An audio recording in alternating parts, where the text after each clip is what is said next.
इस वक्त हम औरंगाबाद के देव मंदिर में है, जहां पर काफ़ी संख्या में श्रद्धालु भी मौजूद हैं और जो पुजारी जी भी हैं उनसे भी जानने की कोशिश करेंगे कि यह कितना प्राचीन मंदिर है। और मंदिर को देखने से ही लगता है कि इसमें चारों तरफ पत्थर ही पत्थर है और पत्थर से बनी हुई इस मंदिर की हर दीवार आपको एक अलग एनर्जी, एक अलग सुकून देती है। आखिर क्या वजह है कि त्रेता युग से इतनी आपदाएं आई, बावजूद इसके सूर्य मंदिर जस का तस खड़ा रहा? और क्या परंपरा, क्या रीति रिवाज, क्या कुछ है, हम जानेंगे यहाँ के जो पुजारी जी हैं। बाबा, ये बताइए कि यह कौन सा मंदिर है, किस तरीके से यहाँ की परंपरा है और कब से ये चली आ रही है? ये सूर्य नारायण का मंदिर है। इस मंदिर का अर्धवाय 9.5 लाख वर्ष पूर्व है। मंदिर में जो 3 मूर्ति देख रहे हैं, ये ब्रह्मा विष्णु महेश हैं। जब सूर्य नारायण उगने लगते हैं उस समय से लेकर के 12 बजे के पहले तक सूर्य नारायण ब्रह्मा के रूप में हैं। इसके बाद 12 बजे, पूरे 12 बजे जैसे कि शिव के रूप में हो जाते हैं, जो कि बीर डूबे के पहले तक हैं। चक्का बैठने के पहले तक सूर्य नारायण शिव के रूप में हैं। और बीर डुबला के बाद शीतलता आता, उस समय से लेकर के 4 बजे भोर के पहले तो सूर्य नारायण विष्णु के रूप में है। त्रिकालदर्शी सूर्य नारायण हैं। इस मंदिर का अर्धवाय 9.5 लाख वर्ष पूर्व है। इस मंदिर का अर्धवाय 9.5 लाख वर्ष पूर्व है। मंदिर में ब्रह्मा विष्णु महेश के अलावा बहुत सा प्रतिमा है, जो कि औरंगजेब के टाइम में तोड़ दिया गया है। जिस समय औरंगजेब मूर्ति तोड़ने लगा, उस समय के जो पंडित जी जो बीच बचाव करने वाले थे, कहे कि इस मूर्ति तोड़ने से क्या फ़ायदा है, कहें कि तुम्हारे देवता में शक्ति तो पूरब से दरवाज़ा पश्चिम हो जाएगा तो मूर्ति तोड़ना बंद कर देंगे। उसी रात ये दरवाज़ा पूरब से पश्चिम की ओर घूर गया है। और यहाँ जैसे कार्तिक छठ मेला, चैत छठ मेला, एक आद्रा का मेला, एक सूर्य महोत्सव बहुत धूमधाम से मनाया जाता है। और लोग दूर दराज से आते हैं, यहाँ दर्शन करते हैं, तालाब में स्नान करते हैं, अर्घ्य देते हैं, यहाँ दर्शन करने आते हैं यहाँ। इसलिए सूर्य नारायण का मंदिर प्रसिद्ध है। दीनानाथ जी, हम ये जानना चाहेंगे कि यहाँ पर जो मेला लगता है, इस मेले में को लेकर जो लोग आते हैं यहाँ पर, तो आस्था का कैसा सैलाब उमड़ता है? गौतम जी, बता देना चाहूँगा कि आज के डेट में हमारे बिहार राज्य में ये सरकारी मेला का दर्जा इसे प्राप्त है। और यहाँ पर बिहार सरकार के द्वारा पूर्ण तरह से व्यवस्था की जाती है, चाहे वो सुरक्षा को माने या फिर साफ़ सफाई के माने या फिर जो भौतिक सुविधाएं होती हैं वो जिला प्रशासन के द्वारा यहाँ मुहैया कराया जाता है।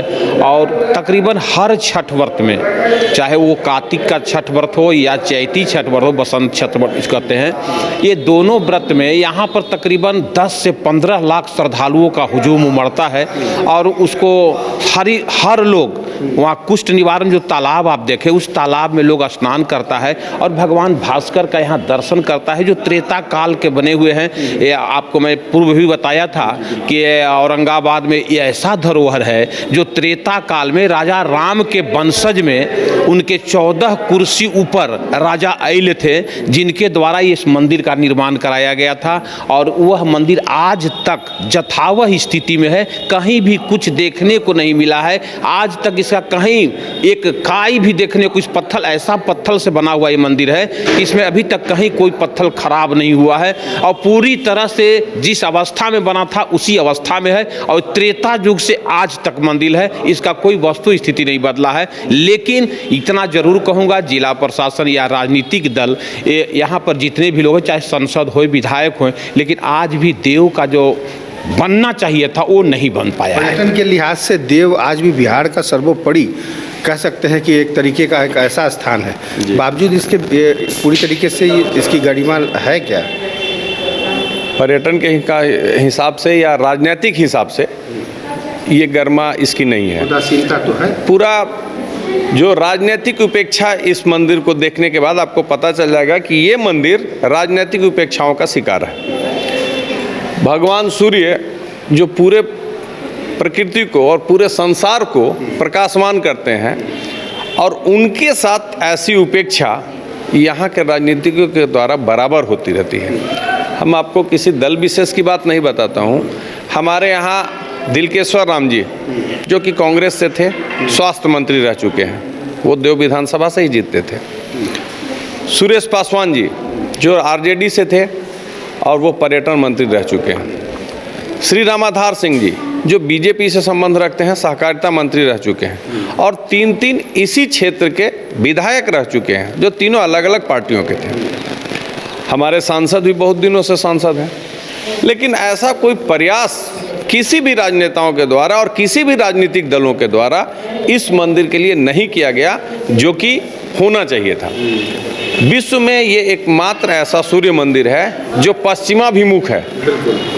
और एक बात और है कि ये मंदिर ही ऐसी है, विश्व की सबसे प्राचीन मंदिर कि जहाँ सूर्य की उपासना होती है।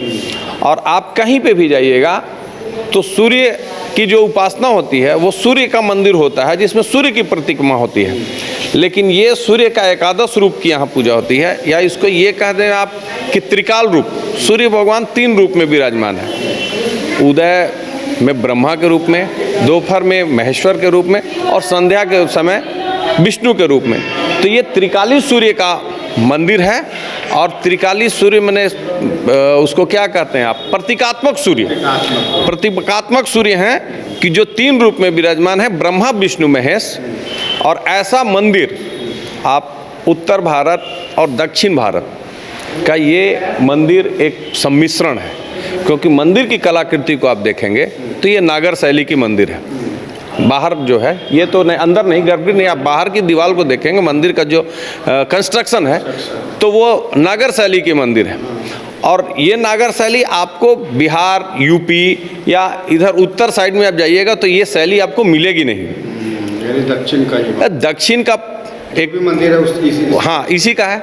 और तो इसमें कुछ न कुछ तो जरूर पौराणिक हिसाब से, आध्यात्मिक हिसाब से, धार्मिक हिसाब से कुछ न कुछ तो इस जगह की, इस भगवान के मंदिर की कुछ न कुछ तो विशेषता रही होगी कि ये दक्षिण भारतीय मंदिर की कलाकृति है।